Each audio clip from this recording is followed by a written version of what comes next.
the boat scene at the start of Deep Blue Sea and the shark fin in Deep Blue Sea 2. That's like time almost wasted away from the original plot. I love those scenes, but this is straight into it. So I'm a fan of good character building, and that's what we get here. So. Yeah, I would have to agree with Jay. They get the backstory in and out of the way, and now we can focus on the rest of the film and what's going on, and spend our time with the characters and already know what's going on. We don't have to do that whole, like, sure, there might be, like, secret motivations and things like that, but we don't have to focus so much on the why because we're already getting that built in up front. And like you said, it makes a whole lot of sense to kind of keep it isolated, cut down on the crew, make the most of the budget, and they do that. Like, they're swimming around with all these. This is gorgeous. You get to swimming around with the fish, and you're taking your time, and you're getting shots that maybe in other films you would have to kind of rush through and hope you get a good one because of how much people and time and crew you have to commend with. So I think it's also really smart from a logistics standpoint. When you saw that sea turtle, Nick, did you think about jet skis? Kind of. I thought about jet skis for a brief moment, but then he was gone, and I had to focus back in on the film. So I couldn't spend as much time doing the jet ski daydream, but I'm hoping, as I listen to the show and follow along with you guys, that the sea turtle makes an appearance again. I have a feeling it won't, but you never know. It's the secret villain. Oh, wait. Wait. Loggerhead. The turtle takes out the sharks in the next scene, and then it's all just the turtle. Does the turtle spin, and then it just whaps them all. It just sucks inside and goes ding, ding, ding, ding, ding, ding. Now, you have a great new podcast, Nick, that you talk about a lot of music. You do playlists. You get into that. Which band would have Turtle Jet Ski Daydream? Is that the name? If there's a band that could have that song, who would it be? Turtle Jet Ski Daydream. It would have to be like a post-hardcore band. You know, your Devil Wears Prada or August Burns Red or Day to Remember. A band that's going to have like a goofy title, but they're going to go really hard with the song to where you're like, oh, this sounds fun and it's aggressive. There's a band, the Tony Danza Tap Dance Extravaganza. They're not really around anymore, but it was this three-piece that's it's just a sledgehammer to your ears, really. Such intensity, but they would have fun, little catchy titles. Like, okay, here we go. This is going to be, and it's aggressive. And now I'm a devil worshiper. Really just intense in your face. So it's got to go to bands like that. Let's give it to Day to Remember, because they do a killer Kelly Clarkson cover. They really do, don't they? A killer Kelly Clarkson cover. That's rough to say right there. A killer Kelly Clarkson cover. Wow. I'll never say that as smoothly again. We're just making That's up the new warm-up. Here. That's the new tongue twister warm-up. Instead of red leather, yellow leather, red leather, yellow leather, now it's Killer Kelly Clarkson cover. Oh, I love it. I was thinking maybe like a MGMT or Arctic Monkeys, but I like A Day to Remember better. I feel like if we took out just one of the words. Got it. Then would they Joy would Division sing any of these if you took it out?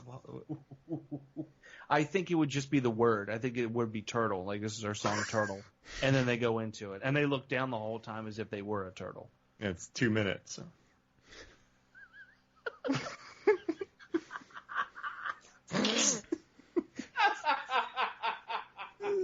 Sorry, Jay. I didn't know if most of those bands Nick said were real or not. So I've heard of Joy Division. Let's all dance to Joy Division. They're all real. In all seriousness, though, do check out the Tony Danza Tap Dance Extravaganza and their third album, Series of Unfortunate Events. It is a barn burner. And then listen to Since You've Been Gone by A Day to Remember. It's a killer Kelly. It's a killer. You can do it. You can do it. It's a killer Kelly. Oh gosh, it's a killer.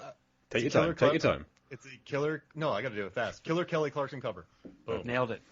After about 40 tries.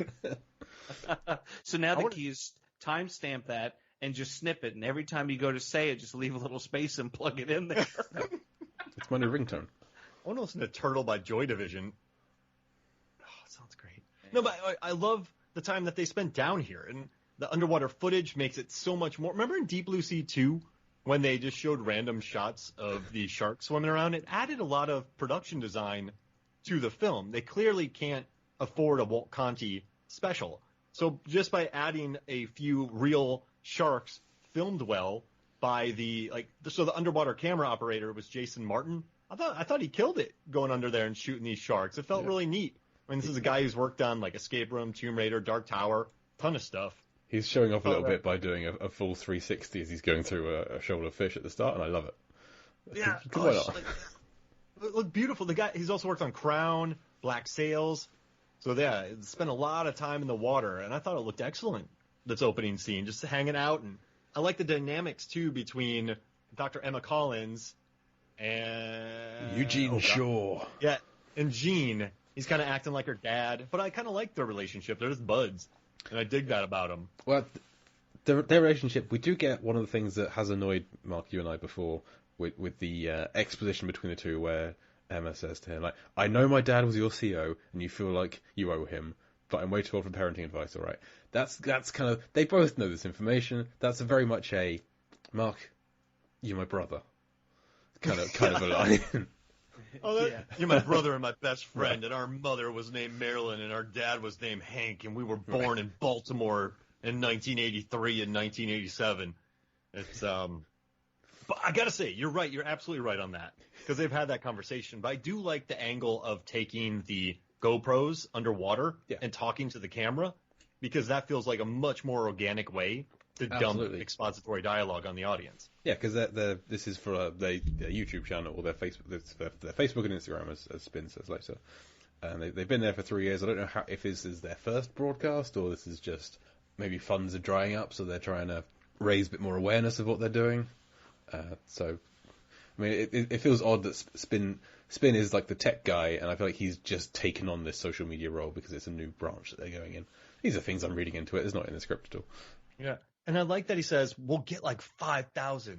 Like that, that's a lot, but it's not a lot, right? Not a lot. Yeah, exactly. Like, I think 5,000 is enough to mean there's an audience, but they're not there yet. But that little touches like that make it very believable. He doesn't go, we're going to get like 10 million views on this. I dug today. It. Yeah, even if he hit 50,000, it would still be like, okay, that's respectable because it's sharks, and you're going to Google stuff on your lunch break. It's going to be, a compilation of all of Mike Tyson's knockouts. It's going to be jet skis, and it's going to be sharks. So you're absolutely going to get those hits. There's a documented shark semi-attack. It's a confrontation between Dr. Collins and a great white shark, in which she survives, but there's an injury. That's going to get hits. Oh, yeah, I like that Sally is like, all right, Dr. Emma Collins, we're cool, but you're getting a little too confident here. So I'm clearly stop not pushing me. Yeah, get your hand off my snout. Which I think the visual effects in this scene look excellent. And Pogue said that they put a lot into making this shark look good. That's a good VFX shark for a $4 million movie. But I kind of like that Sally's like, okay, time for me to bonk you, and she smushes Emma, and Emma's like, okay, cool. I didn't die, but I get it. Thank you for that. It's a nice scene between Sally and Dr. Emma Collins. And as soon as Sally pushes Emma into the reef, Sally just swims away, like really, really nonchalantly. She's done. She's made it. She wasn't here to kill anyone. She's not here to maim anyone. She's made a point and she's swimming away. I love it. Yeah, that's what Nick does to people. Just push them against the wall and walks away. I'm leaving. Come on, Slater Trent, let's go. You've drawn blood and you're walking away. But it's also respectful. I see blood. All right, I'm good. I'm taking a step back. I'm not going to go for the kill shot yet. Mm-hmm. Again, just wait. Well, I love the visual effects though, because as in the second one, nothing came close to looking as good in this third one. And we're not bagging on it again. I love the second one now. But it was just so refreshing, this whole thing, watching the Shark Gang, seeing this neat dialogue scene, underwater footage, seeing solid VFX by Darren Hoffmeyer, wonderful VFX supervisor, then her getting pushed into there. These characters just felt real and vibrant. And this is going to sound pretty crazy. But I was talking to Megan, who's also my wife. Wait, who's also my wife? I talked to Megan. I think she's initially your wife. And Megan is my wife, but she has been on Deep Blue Sea, both Deep Blue Sea 1 and Deep Blue Sea 2 episodes. And I asked her what her favorite of these three films are, and she said Deep Blue Sea 3 because she likes Dr. Emma Collins. Like she said, Carter Blake is cool. And she's like, Dr. Misty Calhoun's all right. but none of them are She likes Dr. Emma Collins in this one because she represents a new type of character for the franchise, which I like. Yeah. But yeah, that was controversial, Jay. No, there. I disagree. I really like Dr. Emma Collins as well. She's a great character. I'm looking forward to talking more about her in future chapters. But something we have to address. We posted on the Instagram page that we were covering DBC3, and Victor Dandridge, friend of the show, who's a guest in the first season, he said that the first critical note must be the lack of using the 3 as an inverted E in the title of DBC3. Ooh. What do we think about that? Should they have done that? Should it be Deep Blue S3A? Or he didn't specify which E. There are 4 E's to choose from. Should they all be reversed into 3s? Should we D33P BLU 3S3A? No. I think the 3 has to go in C. It would have to be in C. Or should it just be called Deep Blue 3? Should the last one have been called Deep 2C?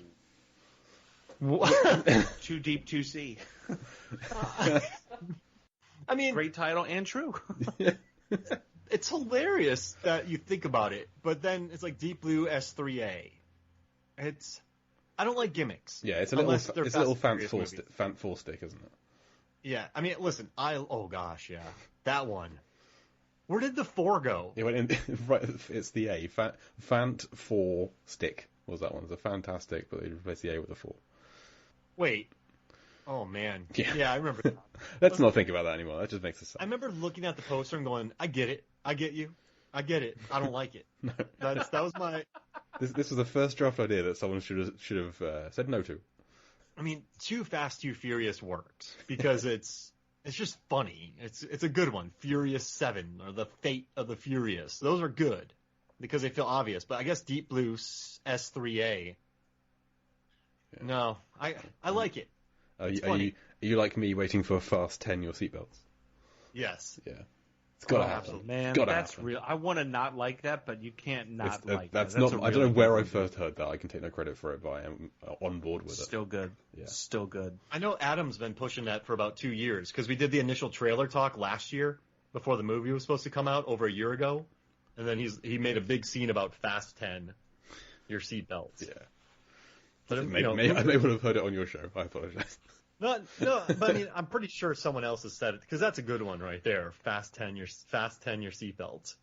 Well, okay, what could you fit 3? So Deep Blue C3. Yeah, it sounds nice. Yeah, I'm fine with it. We had some feedback on Instagram from a friend of the show. I had to bring it up at least. No. He came up with Deep Blue the prequel. Yes, indeed. Yeah.